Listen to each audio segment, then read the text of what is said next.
I used customer testimonials to make my business millions of dollars. Testimonials are the most important tool for building trust, and using them the right way can make selling a breeze. In this video, you're going to discover how to use testimonials to drive more business and close deals faster. Testimonials are similar to reviews in that you're getting someone to say something about you.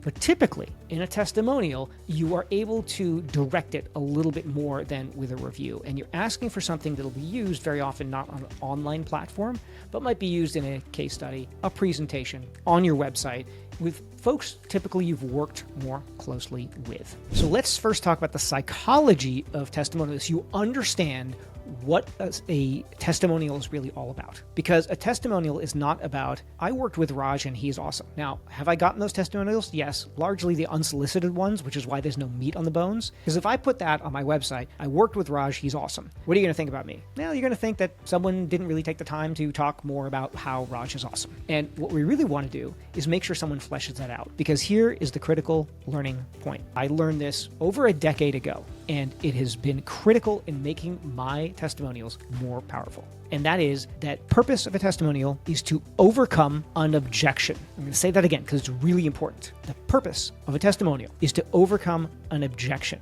And that's an objection that you're going to get in sales later. So what you're doing is using a happy customer to create asset for you, to create a testimonial, which will be used for other prospects before they buy with you. And by reading that testimonial, they will see that their objection to potentially buying from you has been answered by a real person who has actually experienced it. Because when you think about any kind of sales interaction, if I'm trying to sell you something and you're like, but will it work in this situation? But will I get value for my money? How can I trust that you? If instead you've seen an overwhelming number of testimonials that say, I was worried about X, but then when I worked with Raj, he over-delivered on it. It's just answered that right there. You feel confident that I can do what I say I'm going to do because a third party has said exactly the problem that you think is in your head. So that when you get to a sales call and my team is talking with you about what we can do for you, you're not going to have that worry. Or it's going to be a very muted one. It's going to be like, hey, we've done this before. And you're like, okay, yeah. In the back of your head, it's been solved a bunch of times and you've seen a bunch of testimonials. You can't really have that objection. So that's number one. Number two is creating trust. If you have no testimonials, why would anyone trust you? Unless you're going to work for free and there's no downside, why would anyone trust you? So you're creating trust with having testimonials. So just take as a given that having zero testimonials is not an option. If you don't have any, priority number one is getting these things. It is going to make your selling life so much easier. And then there's the creation of social proof. If you think about what a testimonial shows, it shows that you have customers, ideally a lot of customers.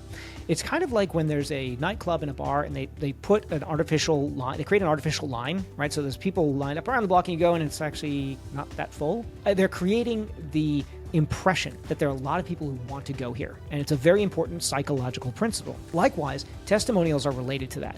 Testimonials and reviews show that a lot of people have tried you. And when a lot of people have tried you, there's an implicit understanding that you're in demand. So if you have no testimonials, someone will think, well, is this business even active? I don't know. I mean, there's a contact me page, but I can't tell. Have they published on social media recently? Yeah, but that could just be some contractor offshore doing that. I don't know, are they actually doing anything?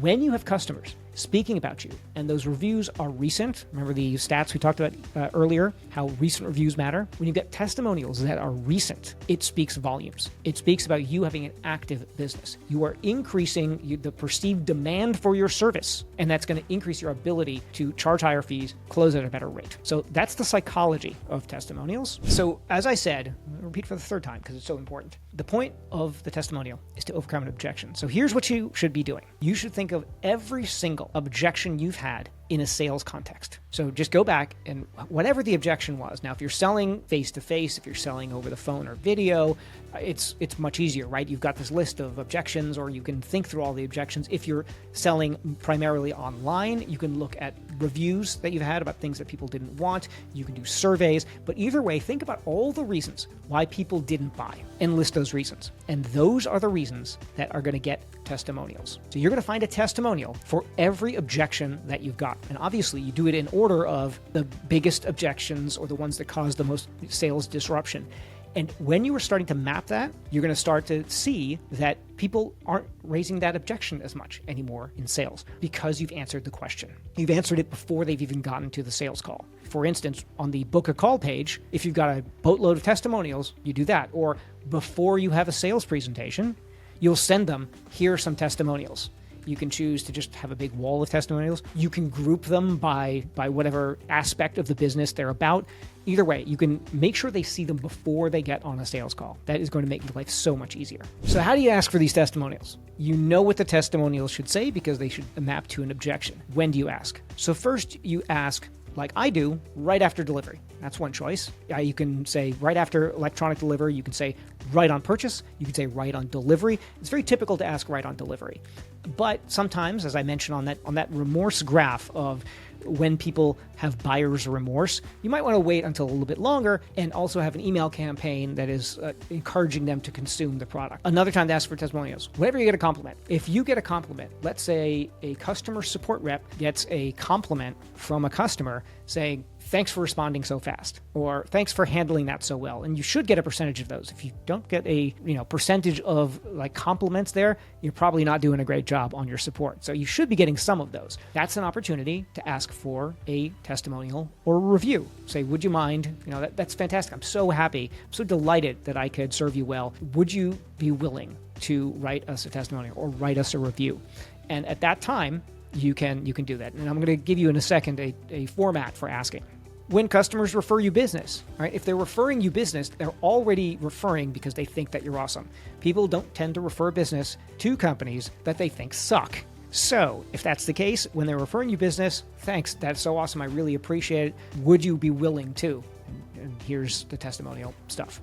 During delivery, this is not after delivery, but during delivery. So if you have particularly a service that you're delivering, there might be certain inflection points in the service. Now, a long time ago, I used to be an attorney, and then I ran for a while a marketing company, worked with law firms. And law firms sometimes have long periods of delivery, but we can ask for testimonials at certain stages because typically a legal matter will have certain stages to it. And people are very happy or not happy based on what those stages are. And so we picked and we chose, when do we look for a time to ask for a testimonial? And then again, before a delivery, it's totally fine. I do that as well in e-commerce. All right. So whenever you get one of these compliments or things, always be asking, what objection might this answer? Right.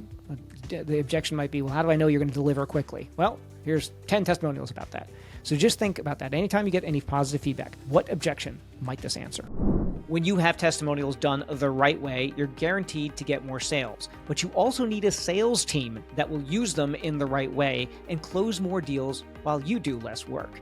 If you want to build a sales team of A players that will get the job done, check out this video right here.